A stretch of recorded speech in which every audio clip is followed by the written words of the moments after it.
Hello everyone, That's IT Uploaded is back. Well, we didn't really go anywhere. While we were off air, I was out trying to find stories for the rest of the season.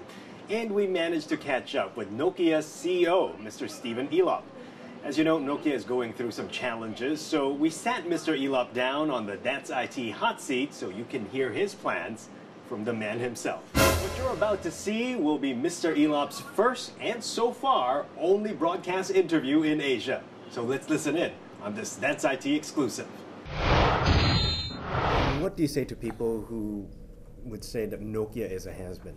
Well, I think consumers always respond to great products. And I'll tell you, there's huge excitement about advances in the user experience, new devices, new operating system platforms. And when you look at all of that capability, plus Nokia's worldwide ability to deliver that, it's a very powerful story that we're quite sure will resonate with our consumers. Okay, there was a time in the early part of this decade when people were flocking to Nokia to get the best phones, the best hardware, the best system. You still have loyal Nokia fans, but some of them are drifting away. How do you get these loyal people to stay with Nokia? The Nokia brand stands for a great experience. We will continue to deliver great experiences.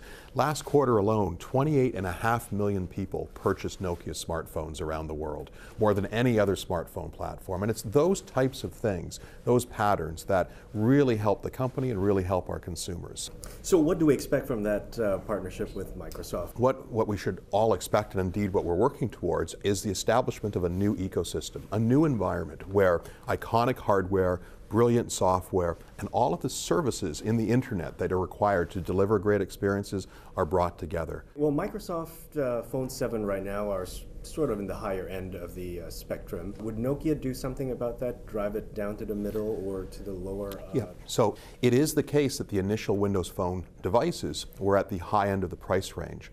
But Nokia has a specific capability to help device platforms move through the entire price range. And so clearly part of our plans jointly is to make sure that Windows Phone addresses a very wide range of price points, as well as a wide range of device configurations, whether it's the traditional touchscreen that is popular with smartphones today, but also Nokia knows a great deal about QWERTY devices, about slider devices, and all sorts of other things the world has not even seen yet. But how do you differentiate now that you're using Windows Phone 7? As well as Samsung is using it, LG, HTC. How would Nokia differentiate its So we have the ability to differentiate, for example, through all sorts of forms of hardware innovation that we'll be uniquely doing on Windows Phone. For example, the N8 product that is already in the market has some of the best photography capabilities on the planet.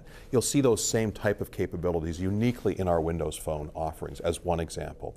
But also we have the ability to contribute unique software capabilities that will extend the Windows Phone platform, and of course the services, the things in the cloud that support all of this. Nokia is contributing location-based services, mapping, navigation, and a variety of other things to combine with Microsoft's strengths in search and gaming and office productivity. Well, once Mr. Elop was done with his PR-friendly messages, he managed to ease in to talk about the real challenges facing Nokia. Okay, with the smartphone, you're going big on the smartphone now. Would you be leaving behind the non-smartphone category of mobile phone users? In fact, as part of the strategy that we announced, where one pillar of the strategy was the relationship with Microsoft on smartphones, we also announced an increased investment in what we call the mobile phone segment, if you like, the feature phones or lower price point devices. We are making additional investments to increase the innovation both in the hardware, the software, as well as the services that we offer to the users of those environments. The mobile phone sector, they will be powered by Symbian?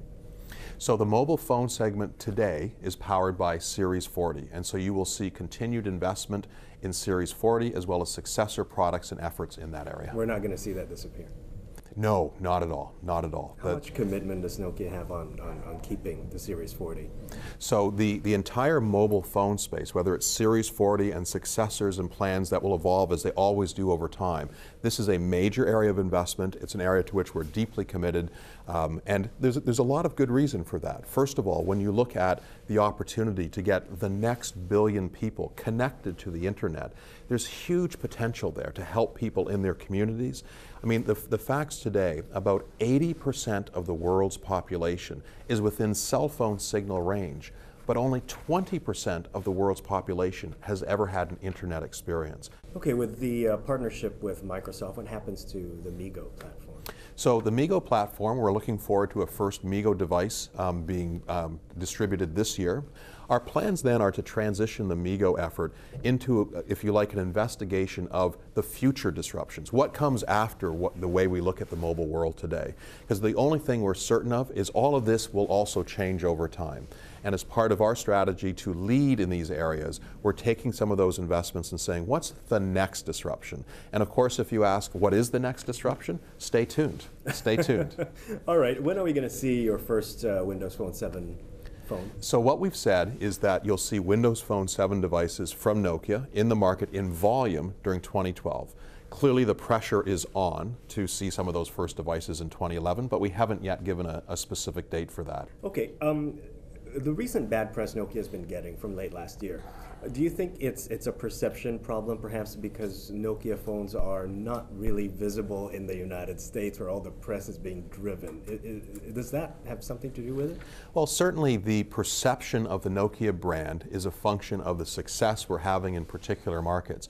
When I travel to places like China or India or Russia, the competitiveness of our products is very high, the brand awareness is very high. In some of these countries, we're the #1 brand.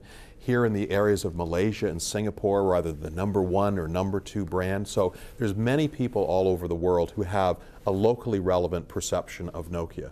There are some regions of the world where we have some work to do, and of course we're very focused on improving those results. And with you stepping in as CEO, will we see more Nokia phones in the U.S. market?